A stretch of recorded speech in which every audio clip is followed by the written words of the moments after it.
Book 1, Law of Salimi Chapter 9. The title is This is Where Everything Gets Exciting in My Life Story. Let's begin. Obviously, if you have been paying attention reading about my life story, you, the reader, should be able to know my name. If you still haven't discovered my name, you are clearly not reading my life story.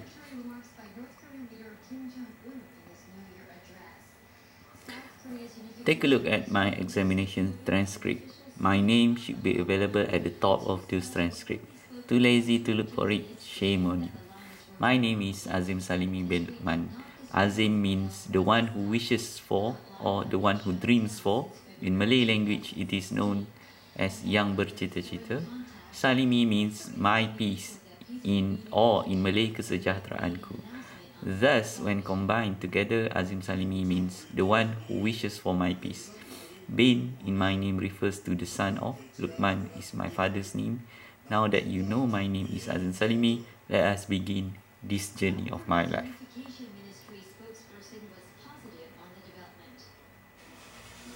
As stated in the title of this chapter, this is where everything gets exciting in my life story.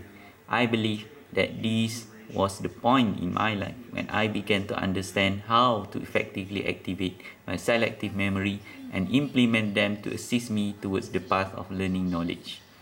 The key for activating emotions is to make learning fun and exciting.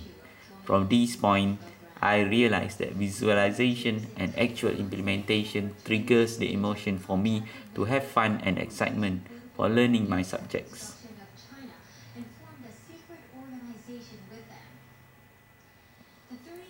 By doing so, learning became easy. I don't really care about the score in my examinations, but what matters to me is how much knowledge that I gain for every semester. Using my mediocre SPM result, I managed to enter the Mara Institute of Technology, or ITM at that time. To me, it was the cheapest university level of education which would burden my parents in the least amount of university expenditure for my education. I don't care for prestige of the organization. I simply care about how much knowledge that I could possibly gain from anyone who is willing to share knowledge.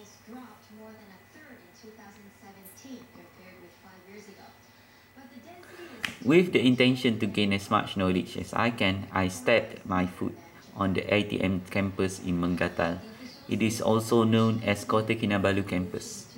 My life as a university student began with the Introduction Week program, where all new students were required to attend. As the name suggests, the program was meant to introduce new students to the facilities of the ITM campus as well as other amenities. In addition, it also introduces new students to the culture of ITM campus to allow readers who are not familiar with ITM or in later years to be known as UITM. At the time of 1998, ITM campus was a university that was not famous for the prestige of its building. Compared to other universities in Malaysia, the buildings were old and has been built since the last 20 years or more, as I had been told. The landscape in campus Mengatal was not astounding and would never be listed as among the most beautiful locations to study, which was on the opposite spectrum when compared to University Malaysia Sabah or UMS that was located about approximately 30 kilometers away from our campus. Generally speaking, ITM campus Mengatal was not beautiful physically, but the students that came out graduating from ITM are amongst the best of the best.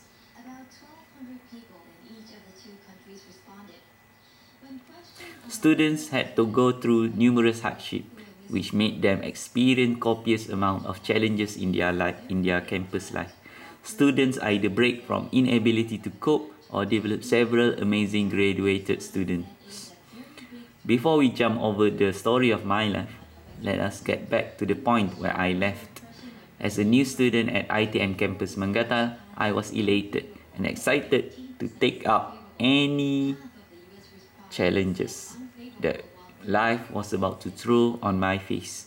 It seemed that having such emotion was extremely rare amongst new students. Notwithstanding, I embraced the concept of punctuality, discipline, and hardworking values that were taught throughout the Introduction Week program. During the program, there were around 15 senior students acting as peers mentors. Peers mentor who guides us with the Introduction Week. I noticed several seniors that I wished to challenge, but it was not the right time nor the place. While going through the program for 7 days, it seemed that I was attracting numerous attention from peers mentors and lecturers handling the Introduction Week program, which was called MWS or Minggu Wawasan Siswa in Malay language.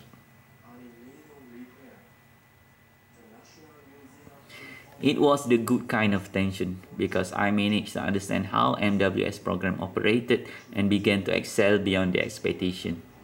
For one feat, I managed to stay fiercely focused throughout the whole week on every sections of the program.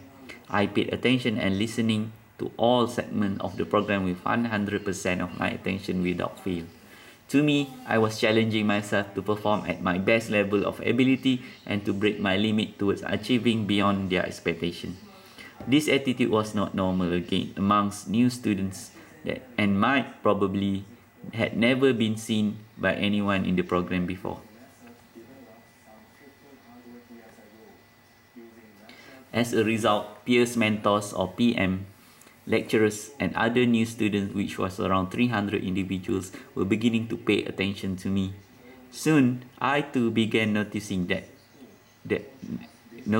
attention that I was receiving by everyone around me.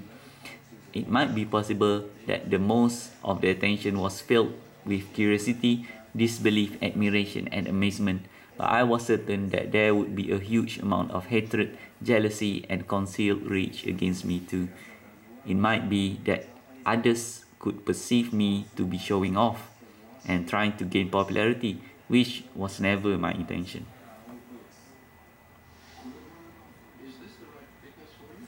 As explained earlier in this chapter, my intention was to do my best and to break my limit in everything that I did. I did not seek fame or popularity, which I proved to myself that I would never lose my focus in my study by getting in any relationship with anyone throughout my studies in ITM campus Manggata. I decided that I will focus 100% of my effort to achieve the best academic performance that I could possibly achieve.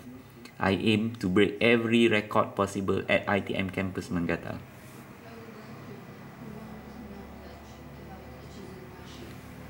This notion would strive to achieve for the best result in academic performance. Anyway, the MWS program made me into a famous, or rather most famous student on my batch that arrived at ITM in 1998. At 17 years old, fresh out of SPM examination, I was fully focused to strive for the best in my studies, and during MWS program, I was receiving serious attention from everyone, which was something that I had never expected before. Being the most famous new student was never part of my plan when I came to ITM campus Manggata. It can feel great to be famous, but it also attracts negative intent too. If I could analyze my situation during the time, I would say that it made my life more dangerous and adventurous to me. Regardless of my small size at 159 cm, I had an unbreakable will to walk the path of pursuing knowledge, which means I will break every limit that I ever had in my life. Do you want to know how I became the most famous new student at ITM campus Manggata?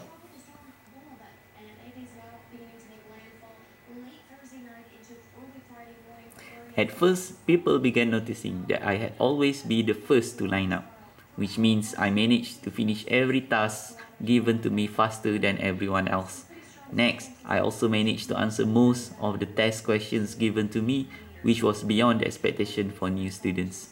In an example, in one segment involving a bold lecturer, whom I will explore further later, I managed to answer his question with astute accuracy. Essentially, his question had certain underlying elements that were hidden from anyone who lacked the perspective mind to unravel the answer.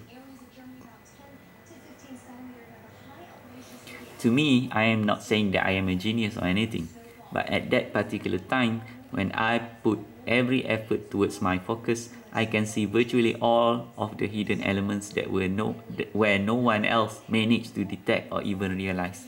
On the first question, when I sensed the answer hidden within the question, I just kept quiet. When no one managed to answer his question, he began to dish out on all of us, new students, for not knowing the answer. At that time, I realized that the hidden elements that I thought could be the answer, but I did not answer straight away. I was observing the situation in the hall filled with hundreds of new students, several of peers mentors, and the bold lecturer was asking while the board lecturer was asking for answers to his first question. Later, he started to feel that no one in the hall was capable to give the answer that he was looking for. So, he began asking the peers mentors for answers. PMs were senior students at ITM that had spent several years studying at campus Manggata. Clearly, they should at least had some possible ideas to answer his questions. Several of the PM tried to answer but were wrong. After a while, I thought to myself that I should at least give it a try, so I raised my hand and blurted out the answer. The bald lecturer was amazed that someone could actually answer his question correctly. Although it might be possible that in his mind, my answer could be a fluke or I was just being lucky. So he began asking his second question that was more complicated. Everyone in the hall was in silence. Soon, several of the new students tried to answer, but each one of those answers were wrong or inaccurate.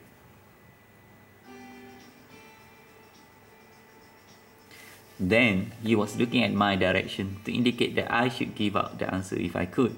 To me, he was challenging me and my resolve in front of hundreds of students. I hate being challenged by anyone because it triggered my automatic response of not giving up or to prove the person challenging to be wrong. When I remained quiet and kept staring at his face, he assumed that I did not know the right answer. Wrong move, board lecturer. After waiting for a few seconds and I still did not respond, he started to look at other students. At that time, it seemed that he had defeated me. Most of the students started to think that my first correct answer was a fluke and felt disappointed that I was unable to answer his second question. However, it seemed that no one realized that I was smiling to myself like a crazy person. Next, I blurted the answer, which stopped the bold lecturer. He was surprised that someone managed to answer his second question correctly. Soon, his surprise turned into excitement. He realized that I was challenging him in front of hundreds of students. Everyone was excited with everything that was happening in that hall. I might possibly consider the fact that no student had ever challenged this headed lecturer. No one had the balls to even consider challenging him, and what I just did was unthinkable and unbelievable.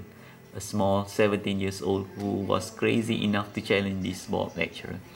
The excited board lecturer acknowledged that the answer was correct and began giving out the third questions that was much more difficult than the first two.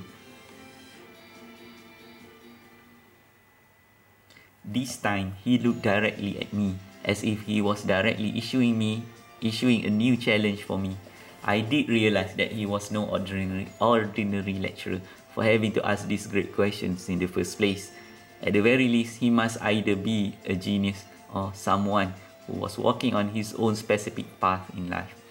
As he looks directly at me, ignoring the others in the hall, I just smiled at him again.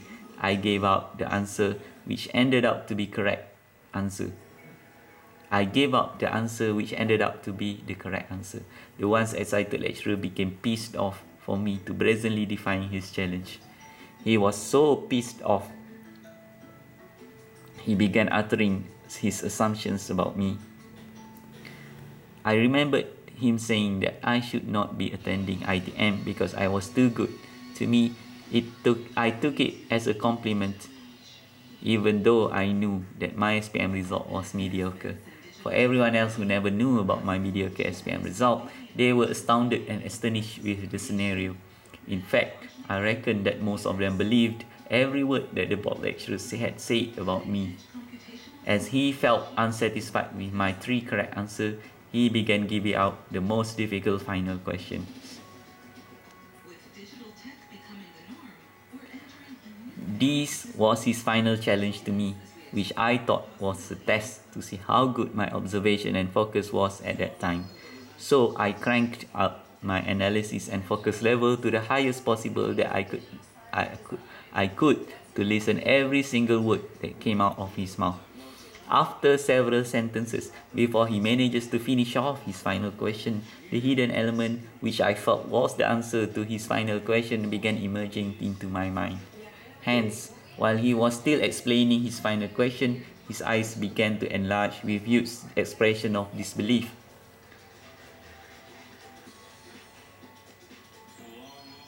He saw my hand was raised. He stopped talking and gave me the coldest stare, filled with fury and discontent. I gave my answer and everyone in the hall was quiet, waiting for confirmation on whether the answer was the right one for this final question. His surprised face turned to smile when he confirmed the answer was correct. To me, I answered his challenge even before he can finish the question, to let him know that I too was no ordinary 17 years old. Do not test me. I guessed that he ended up smiling because I was not what he had expected. All of the students and PMs in the hall cheered and many talked about what had just happened. At that point onward, thanks to the board lecturer, I just became the most famous new student in my batch at ITM campus Mangatal. I assumed that both the board lecturer and I were happy to have met each other, as we silently acknowledging the fact that both of us were not ordinary human beings and would not back up from any challenges. I was excited not because of the new popularity status that I received, but because I had met an extraordinary board lecturer at ITM campus Mangatal. I told myself that there must be more extraordinary individuals in this campus for me to discover. I silently smiled, knowing that I had made the right decision coming to ITM campus Mangatal. With that, it ends the chapter for this book. So thank you very much and hope to hear from you again in the next video.